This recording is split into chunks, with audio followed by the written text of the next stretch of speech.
The letter arrived on my 22nd birthday. It was a Tuesday morning in November, and I was sitting at the small kitchen table in my apartment with a cup of tea that had gone cold. The envelope was cream-colored, slightly thick, with my name written on the front in my grandmother's handwriting. Grandma Elena had been dead for 2 years. I turned the envelope over in my hands for a long moment before I opened it. Inside was a letter, 4 pages, handwritten in her careful, old-fashioned script, and a business card for a firm I had never heard of, with a single sentence written beneath the logo in her hand. Call them today. Tell them your full name and your date of birth. They have been waiting for you. I called them. The man who answered, a calm attorney named Mr. Adler, said 9 words that I have not stopped thinking about since that morning. He said, "Miss Sofia, your grandmother built you something extraordinary." Long pause. What she had built was a business, a real operating profitable catering and events company that had been running quietly for 6 years under a holding company registered in my name. By the time I made that phone call, the business had an annual revenue of $3.4 million, a staff of 22 people, and 3 commercial contracts with venues across the city. My grandmother had started it when I was 16. She had run it quietly with the help of Mr. Adler and a trusted manager named Rosa, and she had grown it carefully for 6 years so that by the time it reached my hands, it was already standing on its own. My parents spent 5 years looking for it. They never found it because Grandma made sure they would. This is the full story. My grandparents, Elena and George, ran a small bakery for 40 years in a quiet part of the city. Nothing glamorous, a narrow shop front, 6 tables, bread and vanilla that I can still remember if I close my eyes long enough. They opened at 5 in the morning and closed at 3 in the afternoon, and they knew most of their customers by name. My parents always described them as simple people. My mother said it with a kind of fond patience, the way you speak about someone you love but do not entirely respect. My father would nod and add something about how they had worked hard for what they had. It was always said as a ceiling, not a compliment. What my parents did not see, or chose not to see, was that Elena and George had spent 40 years watching and learning. Every vendor negotiation, every supply chain decision, every slow season and busy season, they understood business in the way that people understand things when they have no choice but to figure it out themselves. They also watched my parents very carefully. They watched the way decisions for me without asking, the way my father spoke about my future as if it were something he would hand me when he decided I was ready, the way both of them treated my older brother Daniel as the one with potential, and me as the one who would be taken care of. Grandma Elena did not argue with any of this. She simply began making different arrangements. I was 11 years old the first summer I spent working at the bakery, every day from 8 until noon, learning how to take orders, manage the till, track inventory. Grandma said she needed the help. I believed her. For a long time, I believed her. What she was actually doing was something else entirely. When I was 16, Grandma sat me down in the back room of the bakery after closing. She poured 2 cups of tea. She placed a small notebook on the table between us. It was filled with her handwriting, numbers, names, dates, notes about suppliers and venues and seasonal demand.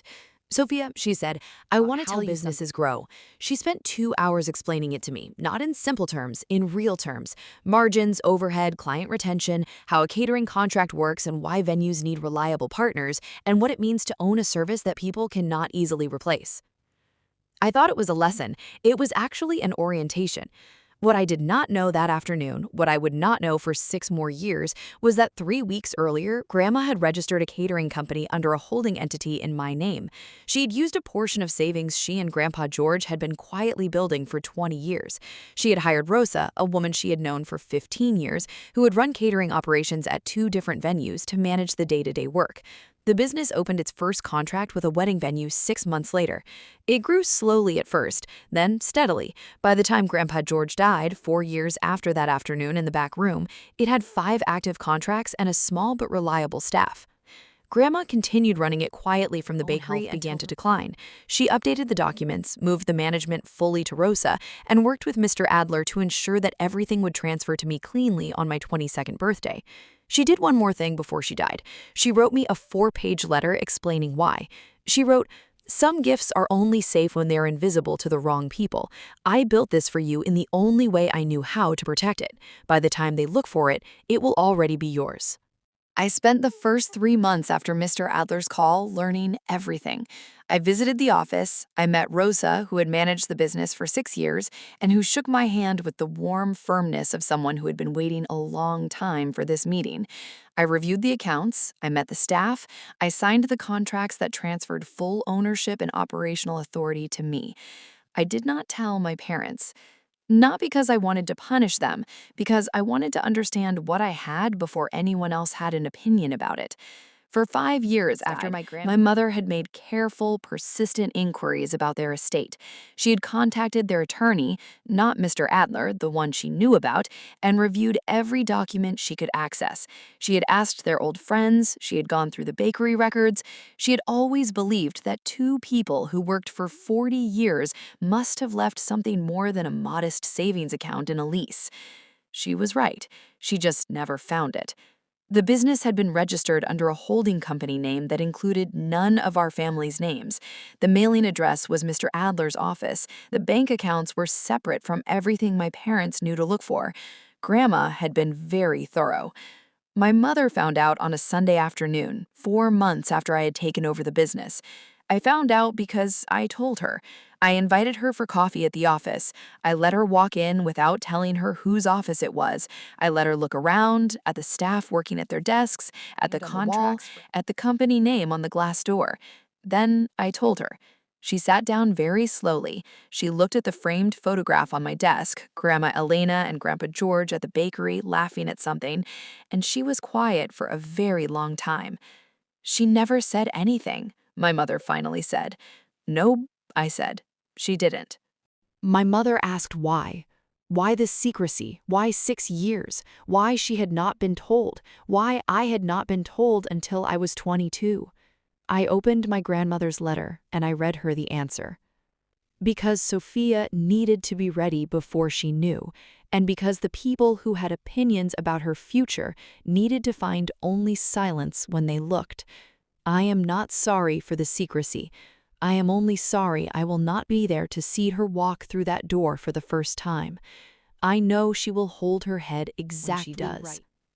My mother did not speak for almost a minute. Then she said very quietly, "She always saw you more clearly than we did." I did not answer that. There was nothing to add. My brother Daniel found out the following week. His reaction was louder than my mother's and less honest.